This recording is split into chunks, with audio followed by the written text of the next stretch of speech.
Welcome to Eternal Love Diaries, where real stories change real lives. Every love carries a story. And here, each one is told from the heart. Today's story follows Ryan, a 36-year-old single father working as a marketing specialist while raising his 8-year-old daughter Lily after losing his wife to cancer 3 years ago. When a late-night text meant for his daughter's babysitter accidentally goes to his new boss, Olivia, it sets off a chain of events neither could have anticipated. As their professional boundaries begin to blur, Ryan must navigate his growing feelings while protecting his heart and his daughter's. When a career opportunity threatens to separate them just as they're finding their way to each other, both must decide what they're willing to risk for a second chance at love. What happens next reveals how sometimes our biggest mistakes lead to our greatest blessings, and how love often finds us when we've stopped looking for it. I can't believe I just sent that to my boss. Ryan stared at his phone in horror, the blood draining from his face as he realized his mistake. The text meant for Lily's babysitter, about his daughter's fever and how he needed to leave work early tomorrow, had just been sent to Olivia Parker, his new department head at Meridian Marketing.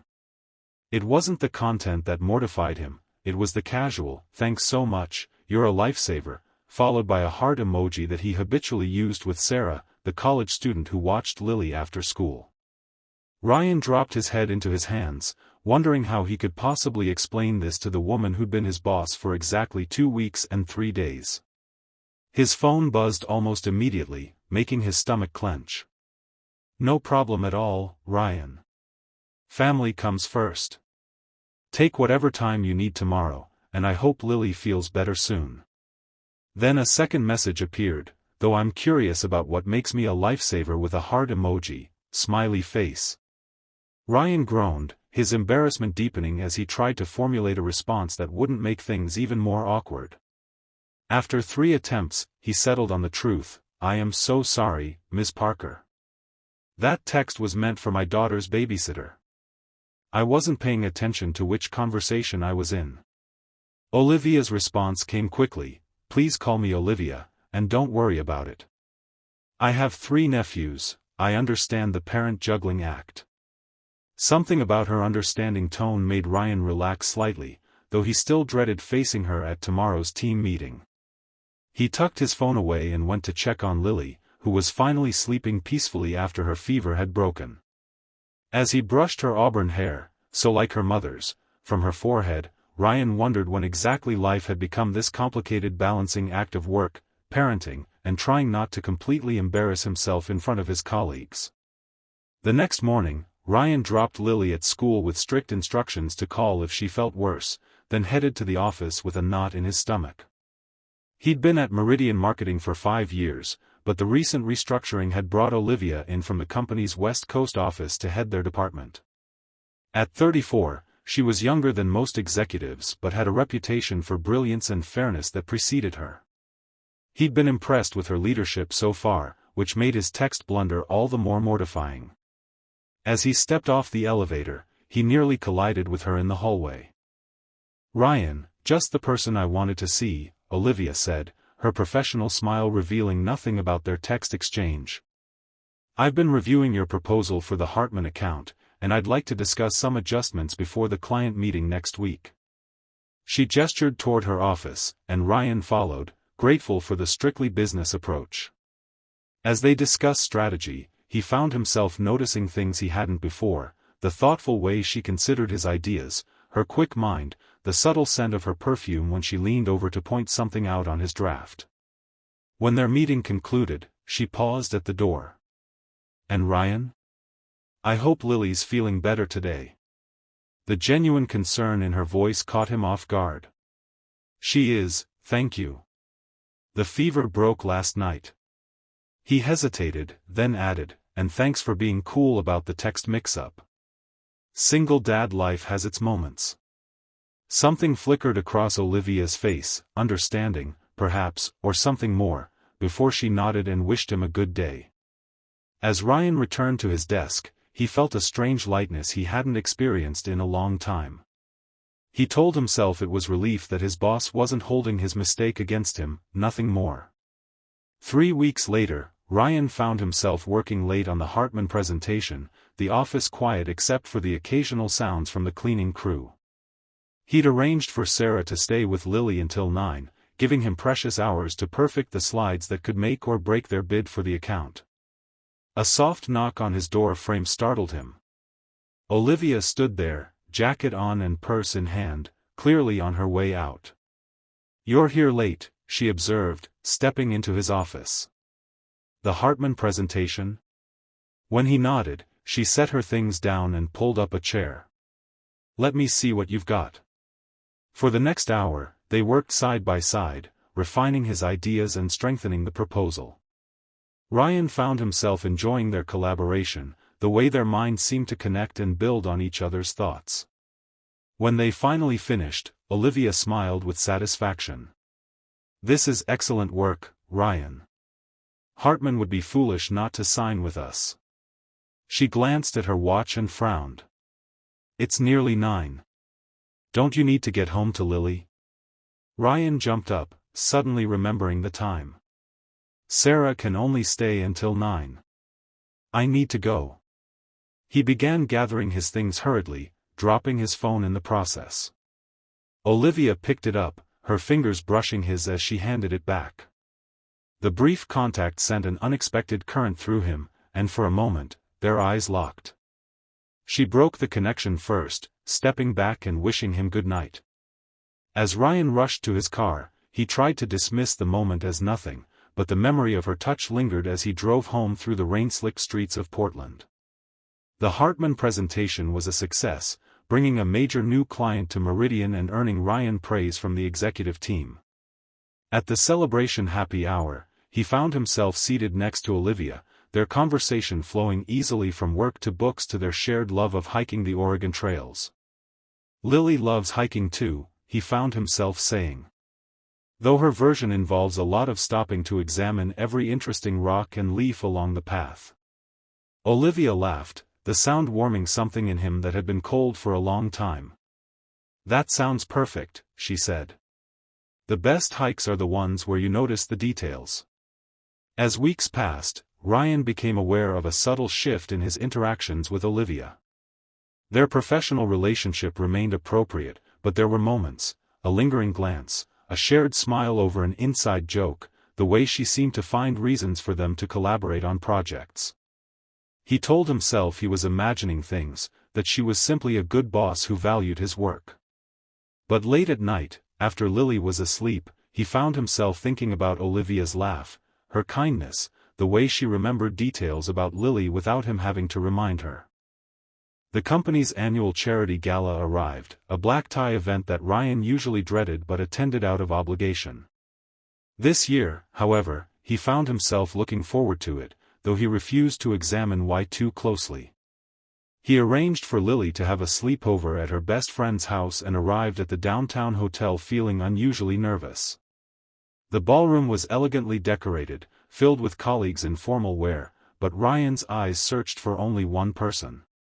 When he finally spotted Olivia across the room, the sight of her in a deep blue gown momentarily took his breath away. Their eyes met across the crowded space, and she smiled, making her way toward him. "You clean up nicely, Ryan," she said, her eyes taking in his tuxedo. "So do you," he replied, immediately feeling foolish at the inadequate response. They fell into easy conversation, and when the music started, he surprised himself by asking her to dance. As they moved together on the dance floor, Ryan was acutely aware of her hand in his, the subtle scent of her perfume, how right it felt to hold her. "I should tell you something," Olivia said softly, her eyes meeting his. "I'm being considered for a position at the New York office. It would be a significant promotion." The news hit Ryan like a physical blow, though he maintained his smile. "That's wonderful," he said, meaning it despite the sudden hollow feeling in his chest. "You deserve it." Olivia studied his face, seeming to search for something in his expression. "I haven't decided if I'll take it," she said carefully. "There are considerations keeping me here." The music ended before Ryan could respond, and they were pulled into separate conversations with colleagues. For the rest of the evening, Her words echoed in his mind, along with the question he couldn't bring himself to ask: was he one of those considerations? 2 days later, Ryan sat at his kitchen table long after Lily had gone to bed, staring at his phone. He'd typed and deleted a dozen messages to Olivia, none of them right. What could he say? That in the months since his misdirected text, he'd found himself falling for her? That the thought of her leaving for New York made him realize how important she'd become to him? That he was terrified of opening his heart again after losing Lily's mother? In the end, he set the phone down without sending anything. Some things couldn't be said in a text, and he wasn't sure he was brave enough to say them in person. The next morning, Ryan dropped Lily at school and headed to the office, his mind still churning with unresolved thoughts about Olivia. As he walked through the parking garage, he spotted her by her car, struggling with an armful of presentation materials. He quickened his pace to help her, reaching for the folders that were about to slip from her grasp. Their hands touched, and this time, neither pulled away. "Ryan," she said softly, her eyes meeting his. "We need to talk." The serious tone in her voice made his heart sink. This was it, she was going to tell him she'd accepted the New York position. "I've made a decision about New York," Olivia said as they stood in the quiet corner of the garage. Ryan braced himself for the news, trying to prepare a supportive response despite the disappointment rising in his chest. "I'm turning it down," she continued, her eyes never leaving his. "I've realized that what I want, what matters most, is right here." The hope that flared in Ryan's chest was almost painful. "Olivia, he began, but she shook her head, stopping him. "Before you say anything, I need you to know that I understand the complications. You're a single father, I'm your boss, and I know you've been through tremendous loss. I don't expect anything. I just couldn't leave without being honest about why I'm staying." In that moment, standing among parked cars with the sounds of the city around them, Ryan made a decision. He set down the folders he was holding and took Olivia's hands in his. "For 3 years, I've been going through the motions, focused only on being there for Lily. I didn't think I had room in my life for anything else." He took a deep breath, finding courage he didn't know he had. "But then I accidentally sent you that text, and something changed. You changed something in me, Olivia. Made me remember what it feels like to look forward to tomorrow." The smile that bloomed across Olivia's face was like sunrise breaking through clouds. "So what do we do now?" she asked, her voice soft with wonder. Ryan squeezed her hands gently. "I think we start with dinner. A real date, away from the office. And I'd like you to meet Lily, not right away, but soon." The mention of his daughter brought a momentary shadow of doubt to his eyes. "She's the most important person in my world, Olivia. Whatever happens between us has to work for her too." Olivia nodded, understanding in her eyes. "Of course. We'll take it one step at a time." She hesitated, then added, "There's something else you should know. I've requested a department reorganization. As of next week, you'll be reporting to Daniel instead of me." When Ryan looked confused, she explained, "I wanted to remove that complication before I told you how I felt. Whatever happens between us now will be because we choose it, not because of our positions at work." Their first date was at a small Italian restaurant overlooking the Willamette River, the city lights reflecting on the water as they talked for hours, learning the details of each other's lives beyond the office walls. Ryan told her about meeting his late wife in college, their joy at Lily's birth, and the devastating months of her illness. Olivia shared stories of her own, her parents' divorce that had shaped her view of relationships, her drive to succeed in a male-dominated field, her secret dream of writing children's books. As the evening ended, they walked along the riverfront, and when Ryan took her hand, it felt like the most natural thing in the world. 2 months later, Ryan watched nervously as Olivia and Lily worked together in his kitchen, making pancakes on a Sunday morning. He'd introduced them carefully, first as "my friend from work" during a casual meeting at the park, then gradually including Olivia in more of their activities. To his relief and joy, they'd formed their own bond, built on Olivia's genuine interest in Lily's world and Lily's natural openness. Now, as his daughter giggled at something Olivia whispered to her, Ryan felt a completeness he hadn't experienced in years. Later that day, as Lily napped after their pancake feast, Ryan and Olivia sat on the porch swing, enjoying the rare October sunshine. "She asked me something interesting this morning," Olivia said, her head resting against his shoulder. "She wanted to know if I was going to be her new mom." Ryan tensed slightly, concern flooding him. "What did you tell her?" Olivia turned to face him, her eyes serious but warm. "I told her that I care about her and her dad very much, but that no one could ever replace her mom. I said that maybe, someday, if everyone wanted it, I could be something different, not a replacement, but an addition to your family." Ryan felt emotion tighten his throat as he reached for Olivia's hand. "And what did she say to that?" Olivia's smile was radiant as she leaned closer to him. "She said she'd like that someday. Then she made me promise to keep teaching her how to make heart-shaped pancakes." Ryan laughed, joy bubbling up inside him. "She's a practical kid." He grew serious, lifting Olivia's hand to his lips. "I'd like that someday too. Very much."